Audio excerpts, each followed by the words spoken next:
अस्सलाम वालेकुम ते सत श्री अकाल। मैं तुहाडा मेज़बान सैयद इरफान अल हसनी ते तुसी वेख रहे हो YouTube चैनल पंजाबी लहर। पंजाबी लहर उत्ते हफ्ता ते इतवार दियां 2 दिन दियां खबरां लैके तुहाडी खिदमत विच हाज़र होने आ ते अज दियां खास खबरां पहले अज दियां खबरां च असीं गलबात करांगे कि वज़ीर आज़म पाकिस्तान ने टाइगर फोर्स कायम करन दा ऐलान कर दिता है। उन्होंने कौम तो अपील की है, कौम के नौजवानों तो अपील की है कि करोना तो निबड़न लई वो हुकूमत का साथ दें। उत्थे ही मलक रियाज हुसैन जिहड़े कि बहरिया टाउन के मालिक ने वो भी कौम की खिदमत वास्ते उन्होंने अमली इकदामात का आगाज़ कर दिता है। इस तो इलावा अज दी खबरां च असीं गल करांगे कि चीन वालों एक इमदादी खेप पाकिस्तान पहुँच चुकी है और इस तो इलावा IMF ने भी पाकिस्तान की इमदाद का ऐलान कर दिता है।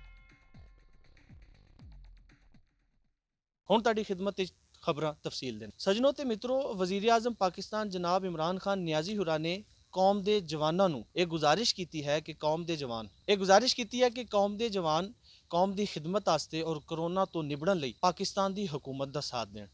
इस हवाले नाल अज PTI की कोर कमेटी का इजलास भी बुला लिया गया है, जिस विच PTI के अहम तरीन रहनुमा शिरकत करेंगे। इस तो इलावा शेख रशीद अहमद भी अज की कोर कमेटी के इस इजलास में शिरकत करेंगे, जिस विच टास्क फोर्स के मुतलक मजीद अहम फैसले लिए जाएंगे।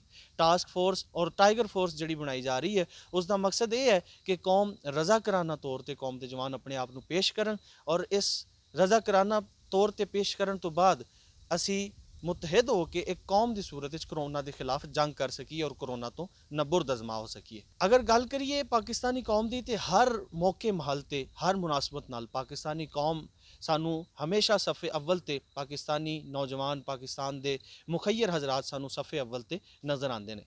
एक दूसरे का दर्द वंडाउण लई, एक दूजे के कम आउण लई जिहड़ी कौम की मिसाल पाकिस्तान पाई जाती है, वो शायद ही सानू होर किते नज़र आवे। इस तरह ही बहुत सारे समाजी कारकुन लॉकडाउन तो बाद मुतहरक हो चुके हैं। अज की ये नवी खबर तुहाडी खिदमत पेश कर रहे हैं कि बैरिया टाउन के मालिक और बहुत बड़े इन्वेस्टर और बहुत बड़े बिजनेसमैन जनाब मलिक रियाज हुसैन साहब भी हुण करोना के खिलाफ जंग का हिस्सा बन चुके हैं। उन्होंने अपनी तमाम तर खिदमात हुकूमत को पेश करने का ऐलान कर दिता है। उन्होंने खिदमात में शामिल है कि जोड़े जोड़े इलाकों के अंदर या जोड़े जोड़े ज़िलों के अंदर इस वेले करोना की बहुत बुरी सूरत हाल है, बड़ी भैड़ी सूरत हाल है, उस सूरत हाल में उन्होंने शहरों के अंदर स्प्रे करने की खिदमात सर अंजाम देंगे। इस तो इलावा मलिक रियाज हुसैन का कहना सी कि बैरिया टाउन के डॉक्टर्स और नर्सिंग स्टाफ भी हर वेले कौम के नाल कौम की खिदमत वास्ते तैयार खड़े हैं। एक और खबर भी इस हवाले नाल शामिल कर लैंदे हां।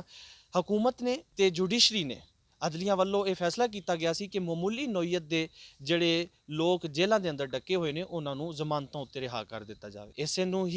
इसे दे ही कारण बहुत सारे समाजी कारकुन जोड़े ने मैदान के अंदर उतर पे ने। तो एक होर मिसाल इस हसीन माशरे की, इस खूबसूरत माशरे की एक सोहनी जी मिसाल होर तुहाडे सामने रख दें कि जनाब शौकत महमूद काजी साहब सियासी और समाजी रहनुमा ने उन्होंने ऐलान कर दिता है कि 1000 कैदी असी अपने तौर पर जमानत दे के जेलों के विचों रिहा करवावांगे, जिन्हां दी जमानत काजी ग्रुप एंड कंपनीज़ की तरफों दी जाएगी। गुजर खान तो तलक रखने वाले शौकत महमूद काजी साहब का कहना सी कि असी इस तरह की एक्टिविटीज़ करते रहने हैं और हक ट्रस्ट के चेयरमैन भी ने उन्होंने कहना सी कि हक ट्रस्ट ऐसे कामों को मजीद अगे भी वधावेगा और असी गुजर खान और खिता पुठवार और इस्लामाबाद के दीगर करीबी इलाकों में मजीद अपनियां खिदमात भी पेश करांगे। इस तो इलावा जनाब शौकत महमूद काजी साहब ने गुजर खान के अंदर कायम किए जाने वाले करंटीना सेंटर के अंदर मरीजों को 3 वेले खाना देने का भी ऐलान किया। उन्होंने कहना सी कि जितने भी मरीज उस करंटीना के लियाए जाएंगे शौकत महमूद काजी साहब की तरफों उन्होंने उत्थे खाना फराहम किया जाएगा। पूरी दुनिया इस वेले करोना के नाल निबड़ रही है और बड़े आसन तरीके दे नाल, बड़े सोहने तरीके दे नाल कोशिश की जा रही है कि असी करोना के खिलाफ जंग में कामयाब हो जाइए। इस वेले तकरीबन 30,000 तो वध मौतां हो चुकियां ने ते पूरी दुनिया दे विच करोना फैल रहा है।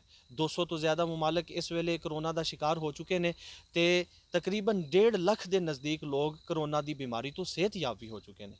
अगे वधदे हैं तो गल करते हैं कि इस वेले इटली और स्पेन के अंदर अगर सिर्फ इटली की गल करिए तो इटली विच गुज़िश्ता 24 घंटिया के दौरान 900 तो वध मौतां हो चुकियां ने। इस वेले इटली सब तो ज़्यादा मौतां होने वाला, करोना की वजह तो मौतां होने वाला मुल्क गिणिया जा रहा है। अमरीका की गल करिए तो अमरीका विच भी करोना ने तबाही फैला दी है। 250 तो ज़्यादा मौतां अमरीका दे विच हो चुकियां ने। चीन ने काफ़ी हद तक काबू पा लिया है तो चीन ने अपने दोस्त मुल्कों की मदद का ऐलान भी कर दिता है। कल गुजरे हुए कल चीन तो ਇੱਕ ਜਹਾਜ਼ ਇਮਦਾਦੀ ਸਮਾਨ ਲੈ ਕੇ ਪਾਕਿਸਤਾਨ ਪਹੁੰਚਿਆ, ਜਿਹਦਾ ਇਸਤਕਬਾਲ ਚੀਨੀ ਸਫੀਰ ਅਤੇ ਪਾਕਿਸਤਾਨ ਦੇ ਵਜ਼ੀਰ ਖਾਰਜਾ ਜਨਾਬ ਸ਼ਾਹ ਮਹਿਮੂਦ ਕੁਰੈਸ਼ੀ ਹੋਰਾਂ ਨੇ ਕੀਤਾ। ਇਸ ਤੋਂ ਇਲਾਵਾ ਅੱਜ ਵੀ ਇੱਕ ਵੱਡੀ ਖੇਪ 12 ਟਨ ਵਜ਼ਨੀ ਖੇਪ ਜਿਹੜੀ ਹੈ ਇਮਦਾਦੀ ਸਮਾਨ ਦੀ, ਜਿਹਦੇ ਵਿੱਚ ਵੈਂਟੀਲੇਟਰ ਔਰ ਮਾਸਕ ਵੀ ਮੌਜੂਦ ਨੇ। ਇਸ ਤੋਂ ਇਲਾਵਾ ਦੀਗਰ ਮੈਡੀਕਲ ਦੇ ਹਾਲਾਤ ਕਰੋਨਾ ਤੋਂ ਨਿਬੜਨ ਲਈ ਜਿਹੜੇ ਨੇ ਉਹ ਇਸ ਸਮਾਨ ਵਿੱਚ ਸ਼ਾਮਲ ਨੇ। ਜਹਾਜ਼ ਅੱਜ ਲੈ ਕੇ ਪਾਕਿਸਤਾਨ ਪਹੁੰਚਿਆ, ਜਿਹਦੇ ਵੱਲੋਂ ਪਾਕਿਸਤਾਨ ਦੇ तमाम ਸਿਆਸੀ ਹਲਕਿਆਂ ਦੀ ਤਰਫੋਂ ਚੀਨ ਦਾ ਸ਼ੁਕਰੀਆ ਅਦਾ ਕੀਤਾ ਗਿਆ।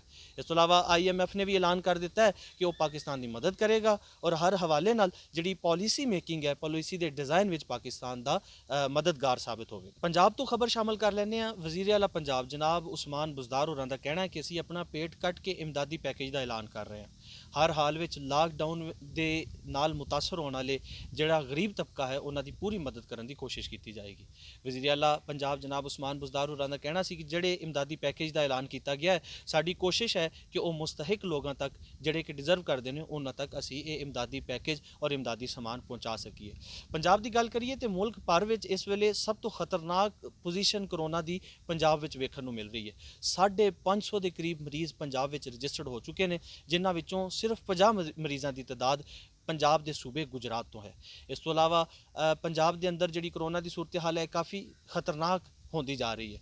ਮਾਹਿਰੀਨ ਦਾ ਕਹਿਣਾ ਹੈ ਕਿ ਆਉਣ ਵਾਲੇ 5 ਤੋਂ 6 ਦਿਨਾਂ ਦੇ ਦਰਮਿਆਨ ਕਰੋਨਾ ਆਪਣੀ ਪੂਰੀ ਕੁਵਤ ਦੇ ਨਾਲ, ਪੂਰੇ ਜ਼ੋਰ ਦੇ ਨਾਲ ਹਮਲਾਵਰ ਹੋਏਗਾ ਔਰ ਆਉਣ ਵਾਲੇ 5 ਤੋਂ 6 ਰੋਜ਼ ਜਿਹੜੇ ਨੇ ਉਹ ਇੰਤਹਾਈ ਖਤਰਨਾਕ ਸਾਬਤ ਹੋਣਗੇ ਇਸ ਬਿਮਾਰੀ ਦੇ ਹਵਾਲੇ ਨਾਲ।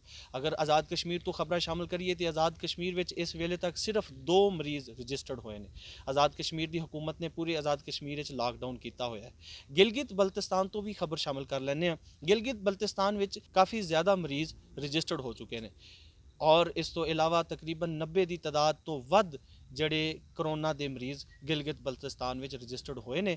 ਤੇ ਗਿਲਗਿਤ ਬਲਤਿਸਤਾਨ ਦੇ ਇੱਕ ਡਾਕਟਰ ਉਸਾਮਾ ਇਸੇ ਬਿਮਾਰੀ ਤੋਂ ਲੋਕਾਂ ਨੂੰ ਬਚਾਉਂਦਿਆਂ ਹੋਇਆਂ ਇਸੇ ਬਿਮਾਰੀ ਦਾ ਸ਼ਿਕਾਰ ਹੋ ਕੇ ਇਸ ਜਹਾਨੇ ਫਾਨੀ ਤੋਂ ਕੂਚ ਕਰ ਗਏ ਨੇ।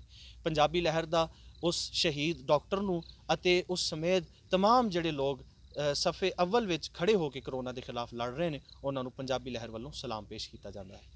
ਔਰ ਹੁਣ ਅਸੀਂ ਸਿੰਧ ਦੀ ਸੂਰਤ ਹਾਲ ਦੀ ਗੱਲ ਕਰ ਲੈਂਦੇ ਹਾਂ। ਸਿੰਧ ਵਿੱਚ ਵੀ ਸੂਰਤ ਹਾਲ ਅਬਤਰ ਨਜ਼ਰ ਆ ਰਹੀ ਹੈ। ਇਸ ਵੇਲੇ 500 ਦੇ ਕਰੀਬ ਮਰੀਜ਼ ਰਜਿਸਟਰਡ ਹੋ ਚੁੱਕੇ ਨੇ। ਸਿੰਧ ਭਰ ਵਿੱਚ ਲਾਕਡਾਊਨ ਜਿਹੜਾ ਹੈ ਉਹ ਮਜ਼ੀਦ ਸਖਤ ਕਰ ਦਿੱਤਾ ਗਿਆ। ਖੈਬਰ ਪਖਤੂਨਖਵਾ ਵਿੱਚ ਵੀ ਲਾਕਡਾਊਨ ਸਖਤ ਕਰ ਦਿੱਤਾ ਗਿਆ ਹੈ ਅਤੇ ਇਹ ਸ਼ਰਤ ਰੱਖੀ ਗਈ ਹੈ ਕਿ ਲੋਕ ਪਹਿਲੇ 15 ਦਿਹਾੜੇ ਕਰੰਟੀਨਾ ਮਰਕਜ਼ ਵਿੱਚ ਰਹਿਣਗੇ, ਉਸ ਤੋਂ ਬਾਅਦ ਸਰਕਾਰੀ ਤੌਰ ਤੇ ਉਹਨਾਂ ਦਾ ਕਰੋਨਾ ਦਾ ਟੈਸਟ ਕੀਤਾ ਜਾਏਗਾ। ਇਹ ਅਨੋਖੀ ਮੰਤਕ ਲੋਕਾਂ ਨੂੰ ਸਮਝ ਤੇ ਨਹੀਂ ਆਈ। ਇਸ ਤੋਂ ਇਲਾਵਾ ਜਿਹੜਾ ਕਿ ਖੈਬਰ ਪਖਤੂਨਖਵਾ ਦੀ ਹਕੂਮਤ ਦਾ ਕਹਿਣਾ ਸੀ ਕਿ ਲੋਕ ਜਿਹੜੇ ਕਰੋਨਾ ਦੇ ਮਰਕਜ਼ ਕਰੰਟੀਨਾ ਵਿੱਚ ਆਣਗੇ, ਸ਼ਾਇਦ 21 ਰੋਜ਼ ਵੀ ਕਈ ਲੋਕਾਂ ਨੂੰ ਰੱਖਿਆ ਜਾਵੇ ਔਰ 21 ਰੋਜ਼ਾਂ ਤੋਂ ਬਾਅਦ ਉਹਨਾਂ ਦਾ ਟੈਸਟ ਕੀਤਾ ਜਾਵੇ। ਬਲੋਚਿਸਤਾਨ ਦੀ ਖਬਰਾਂ ਸ਼ਾਮਲ ਕਰ ਲੈਂਦੇ ਹਾਂ। ਬਲੋਚਿਸਤਾਨ ਵਿੱਚ 138 ਲੋਕ ਕਰੋਨਾ ਤੋਂ ਮੁਤਾਸਰ ਹੋ ਚੁੱਕੇ ਨੇ। ਲਾਕਡਾਊਨ ਦੀ ਸੂਰਤ ਹਾਲ ਹੈ ਪੂਰੇ ਬਲੋਚਿਸਤਾਨ ਸੂਬੇ ਵਿੱਚ। ਲਾਕਡਾਊਨ ਦੀ ਸੂਰਤ ਹਾਲ ਦੇ ਤਹਿਤ ਸੜਕਾਂ ਸੁਨਸਾਨ ਨਜ਼ਰ ਆ ਰਹੀਆਂ ਨੇ ਅਤੇ ਗਰੀਬ ਲੋਕ ਇਸ ਕਰੋਨਾ ਦੀ ਵਜ੍ਹਾ ਤੋਂ ਬਹੁਤ ਜ਼ਿਆਦਾ ਮੁਤਾਸਰ ਹੋਏ ਨੇ। ਉਹਨਾਂ ਦਾ ਕਹਿਣਾ ਹੈ ਕਿ ਹੁਕੂਮਤ ਜਿਹੜੇ ਇਮਦਾਦੀ ਪੈਕੇजेस ਦਾ ਐਲਾਨ ਕਰ ਰਹੀ ਹੈ, ਅਸੀਂ ਉਮੀਦ ਕਰਦੇ ਹਾਂ ਕਿ ਉਹ ਇਮਦਾਦੀ ਪੈਕੇजेस ਬਹੁਤ ਜਲਦੀ ਉਹਨਾਂ ਲੋਕਾਂ ਤੱਕ ਪਹੁੰਚਣਗੇ। ਸਜਣੋ ਤੇ ਮਿੱਤਰੋ, ਵਫਾਕੀ ਦਾਰੁਲ ਹੁਕੂਮਤ ਇਸਲਾਮਾਬਾਦ ਤੋਂ ਵੀ ਖਬਰਾਂ ਸ਼ਾਮਲ ਕਰ ਲੈਂਦੇ ਹਾਂ। ਇਸਲਾਮਾਬਾਦ ਵਿੱਚ ਵੀ ਕਰੋਨਾ ਦੇ ਬਹੁਤ ਜ਼ਿਆਦਾ ਮਰੀਜ਼ ਸਾਹਮਣੇ ਆ ਰਹੇ ਨੇ। ਕਾਫੀ ਜ਼ਿਆਦਾ ਕੇਸਿਸ ਰਜਿਸਟਰਡ ਹੋ ਚੁੱਕੇ ਨੇ। ਇਸ ਵੇਲੇ ਇਸਲਾਮਾਬਾਦ ਵਿੱਚ ਮਰੀਜ਼ਾਂ ਦੀ ਤਾਦਾਦ 50 ਦੇ ਨੇੜੇ ਹੈ ਔਰ ਕਾਫੀ ਸਾਰੀਆਂ ਮੌਤਾਂ ਪੂਰੇ ਮੁਲਕ ਵਿੱਚ ਹੋ ਚੁੱਕੀਆਂ ਨੇ। 13 ਮੌਤਾਂ ਪੂਰੇ ਮੁਲਕ ਵਿੱਚ ਕਰੋਨਾ ਦੀ ਵਜ੍ਹਾ ਤੋਂ ਹੋ ਚੁੱਕੀਆਂ ਨੇ। ਪੋਲੀ ਕਲੀਨਿਕ ਔਰ ਪਿਮਸ ਦੇ ਡਾਕਟਰਾਂ ਦਾ ਤਿੱਬੀ ਅਮਲਾ ਜਿਹੜਾ ਹੈ ਉਹ ਮਾਇਨਾ ਵੀ ਕਰ ਰਿਹਾ ਔਰ ਉਹਨਾਂ ਦੇ ਟੈਸਟ ਕੀਤੇ ਜਾ ਰਹੇ ਨੇ। ਇਸ ਤੋਂ ਇਲਾਵਾ ਇਸਲਾਮਾਬਾਦ ਦਾਰੁਲ ਹੁਕੂਮਤ ਦੇ ਹਸਪਤਾਲ ਪੋਲੀ ਕਲੀਨਿਕ ਦੇ 3 ਡਾਕਟਰਾਂ ਵਿੱਚ ਕਰੋਨਾ ਦੀ ਤਸ਼ਖੀਸ ਵੀ ਹੋ ਗਈ ਹੈ, ਜਿਸ ਦੇ ਤਹਿਤ ਉਹਨਾਂ ਨੂੰ ਆਈਸੋਲੇਸ਼ਨ ਵਾਰਡਾਂ ਵਿੱਚ ਮੁੰਤਕਿਲ ਕਰ ਦਿੱਤਾ ਗਿਆ। ਹੁਕੂਮਤ ਦੀ ਇਕਦਾਮਾਤ ਦੀ ਅਗਰ ਗੱਲ ਕਰੀਏ ਤੇ ਹੁਕੂਮਤ ਵੀ ਆਪਣੇ ਵੱਲੋਂ ਪੂਰੇ ਇਕਦਾਮਾਤ ਕਰ ਰਹੀ ਹੈ। ਯੂਟਿਲਿਟੀ ਸਟੋਰਸ ਉੱਤੇ ਲੋਕਾਂ ਨੂੰ ਰਿਆਇਤ ਦੇਣ ਵਾਸਤੇ ਹੈਲਪਲਾਈਨ ਕਾਇਮ ਕਰ ਦਿੱਤੀ ਗਈ ਹੈ। ਗਰੀਬ ਲੋਕ ਉਸ 'ਤੇ ਰਾਬਤਾ ਕਰਕੇ ਆਪਣਾ ਨਾਮ ਰਜਿਸਟਰ ਕਰਾ ਕੇ ਉਸ ਤੋਂ ਫਾਇਦਾ ਚੁੱਕ ਸਕਦੇ ਨੇ। ਇਸ ਤੋਂ ਇਲਾਵਾ ਵੀ ਐਪ ਕਾਇਮ ਕਰ ਦਿੱਤੀ ਗਈ ਹੈ ਜਿਹੜੀ ਕਿ ਲੋਕਾਂ ਦੇ ਵਾਸਤੇ ਮੁਆਵਨ ਸਾਬਤ ਹੋਵੇਗੀ। ਲੋਕ ਉਸ ਐਪ ਦੇ ਜ਼ਰੀਏ 40 ਤੋਂ ਜ਼ਿਆਦਾ ਅਸ਼ੀਆ ਆਪਣੇ ਘਰਾਂ ਵਿੱਚ ਮੰਗਵਾ ਸਕਦੇ ਨੇ। IMF ਦੀ ਗੱਲ ਕਰ ਲੈਂਦੇ ਹਾਂ। IMF ਨੇ ਪਾਕਿਸਤਾਨ ਦੀ ਮਦਦ ਦਾ ਐਲਾਨ ਕਰ ਦਿੱਤਾ ਹੈ। IMF ਦੇ ਅਮਲੇ ਦਾ ਕਹਿਣਾ ਸੀ ਕਿ IMF ਪਾਕਿਸਤਾਨ ਵਿੱਚ ਇਸ ਮੁਸ਼ਕਿਲ ਘੜੀ ਵਿੱਚ ਪਾਕਿਸਤਾਨ ਦੀ ਹਕੂਮਤ ਔਰ ਪਾਕਿਸਤਾਨ ਦੀ ਆਵਾਮ ਦੇ ਨਾਲ ਖੜੀ ਹੈ। ਇਸ ਤੋਂ ਇਲਾਵਾ ਅਸੀਂ ਮਾਲੀ ਮਾਮਨਤ ਵੀ ਕਰਾਂਗੇ ਔਰ ਇਸ ਤੋਂ ਇਲਾਵਾ ਪਾਲਿਸੀ ਮੇਕਿੰਗ ਜਿਹੜੀ ਹੈ, ਪਾਲਿਸੀ ਦੇ ਡਿਜ਼ਾਈਨ ਵਿੱਚ ਵੀ ਅਸੀਂ ਪਾਕਿਸਤਾਨੀ ਗਵਰਨਮੈਂਟ ਦਾ ਸਾਥ ਦਿਆਂਗੇ। ਖੇਡਾਂ ਵੀ ਨਾਜ਼ਰੀਨ ਸੁੰਜੀਆਂ ਹੋ ਚੁੱਕੀਆਂ ਨੇ, ਖੇਡਾਂ ਦੇ ਮੈਦਾਨ, ਔਰ ਕਈ ਖਿਡਾਰੀਆਂ ਨੇ ਰਕਮਾਂ ਕਰੋਨਾ ਵਾਸਤੇ ਮੁਖਤਸ ਵੀ ਕਰ ਦਿੱਤੀਆਂ ਨੇ ਜਿਹੜੀਆਂ ਕਿ ਕਰੋਨਾ ਦੇ ਖਿਲਾਫ ਜੰਗ ਵਿੱਚ ਮਾਵਨ ਸਾਬਤ ਹੋਣਗੀਆਂ। ਮੌਸਮ ਦੀ ਸੂਰਤ ਹਾਲ ਤੇ ਵੀ ਗੱਲ ਕਰ ਲੈਂਦੇ ਹਾਂ। ਮੌਸਮ ਬਾਰਿਸ਼ ਤੋਂ ਬਾਅਦ ਖੁਸ਼ਗਵਾਰ ਹੋ ਗਿਆ ਤੇ ਅੱਜ ਧੁੱਪ ਨਿਕਲੀ ਹੈ, ਬਲਕਿ ਮਹਿਕਮਾ ਮੌਸਮੀਆਤ ਦੇ ਮਾਹਿਰੀਨ ਦਾ ਕਹਿਣਾ ਹੈ ਕਿ ਅਗਲੇ ਆਉਣ ਵਾਲੇ ਦਿਨਾਂ ਵਿੱਚ ਇਸਲਾਮਾਬਾਦ, ਰਾਵਲਪਿੰਡੀ, ਖਿੱਤਾ ਪੋਠੋਹਾਰ, ਕਸ਼ਮੀਰ ਅਤੇ ਹਜ਼ਾਰਾ ਡਿਵੀਜ਼ਨ ਦੇ ਅੰਦਰ ਕਈ ਜਗ੍ਹਾ ਉੱਤੇ ਮਜ਼ੀਦ ਬਾਰਿਸ਼ ਵੀ ਹੋਵੇਗੀ। ਅਗਰ ਪੰਜਾਬ ਦੀ ਗੱਲ ਕਰੀਏ ਤੇ ਪੰਜਾਬ ਵਿੱਚ ਮੌਸਮ ਆਉਣ ਵਾਲੇ ਦਿਨਾਂ 'ਚ ਖੁਸ਼ਕ ਰਹੇਗਾ, ਬਲੋਚਿਸਤਾਨ ਵਿੱਚ ਵੀ ਮੌਸਮ ਖੁਸ਼ਕ ਰਹੇਗਾ ਤੇ ਸਿੰਧ ਵਿੱਚ ਵੀ ਮੌਸਮ ਖੁਸ਼ਕ ਰਹੇਗਾ। ਤੁਸੀਂ ਸੁਣੀਆਂ ਅੱਜ ਦੀਆਂ ਖਬਰਾਂ। ਆਪਣੇ ਆਪ ਨੂੰ ਕਰੋਨਾ ਤੋਂ ਮਹਿਫੂਜ਼ ਰੱਖੋ, ਆਪਣੇ ਘਰਾਂ ਦੇ ਅੰਦਰ ਰਹੋ ਔਰ ਘਰਾਂ ਦੇ ਅੰਦਰ ਵੀ ਇੱਕ ਪੰਜਾਬੀ ਲਹਿਰ ਦੇ ਵੱਲੋਂ ਤੁਹਾਨੂੰ ਗੁਜ਼ਾਰਿਸ਼ ਕੀਤੀ ਜਾ ਰਹੀ ਹੈ ਕਿ ਤਨਹਾਈ ਇਖਤਿਆਰ ਕੀਤੀ ਜਾਏ, ਲੋਕਾਂ ਨੂੰ ਹੱਥ ਮਿਲਾਉਣ ਤੋਂ ਗੁਰੇਜ਼ ਕੀਤਾ ਜਾਏ ਅਤੇ ਬਾਹਰ ਆਉਣ ਜਾਣ ਤੋਂ ਵੀ ਗੁਰੇਜ਼ ਕੀਤਾ ਜਾਏ। Stay safe, stay at home. ਆਪਣੇ ਆਪ ਨੂੰ ਮਹਿਫੂਜ਼ ਰੱਖੋ। ਅੱਜ ਦੀਆਂ ਖਬਰਾਂ ਤੁਸੀਂ ਸੁਣੀਆਂ। ਆਪਣੇ ਮੇਜ਼ਬਾਨ ਸੈਯਦ ਇਰਫਾਨ ਅਲ ਹਸਨੀ ਨੂੰ ਇਜਾਜ਼ਤ ਦਿਓ ਤੇ ਜੁੜੇ ਰਹੋ ਪੰਜਾਬੀ ਲਹਿਰ YouTube ਚੈਨਲ ਦੇ ਨਾਲ। ਰੱਬ ਰਾਖਾ।